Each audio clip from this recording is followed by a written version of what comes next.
Mume wangu, una shida gani? Mbona unalia? Hapana mke wangu.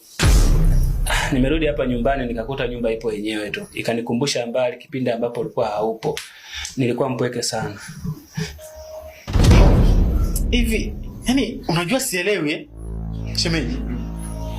Kati ya huyu na dadangu, mkeo ni nani? Eh? Wewe uliniambia kwamba huyu ni rafiki yake na dadangu.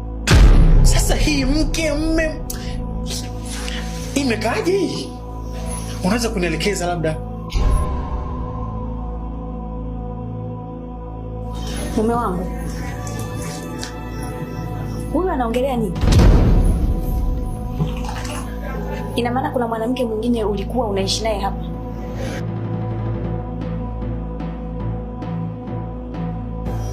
Hapana. Sio kweli mke wangu, usimsikilize huyu. Astaghfirullah. Kwa hiyo mimi muongo eh? Yaani mimi muongo saizi. Sikia Mgalatia, mwambie mwanamke, mwambie ukweli wote ulivyo, usimfiche chochote. Wewe asubuhi si nimekuja hapo kaniambia dadangu umemwacha saluni, sio wewe Mgalatia, sio wewe.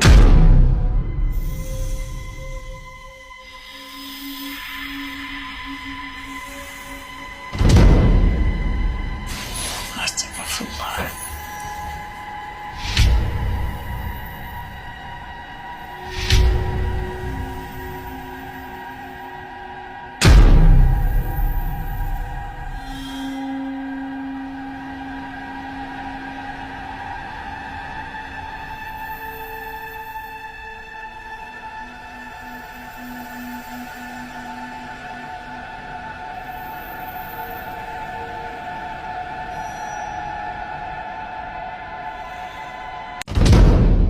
Natamani dunia ishuke, haya mambo yanitoke.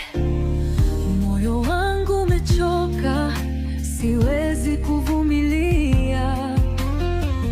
Siri najilinda nayo, nisijevunja ndoa.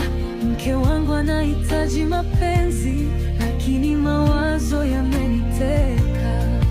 Najikuta nashindwa mwenyewe, siamini haya. Mke wangu,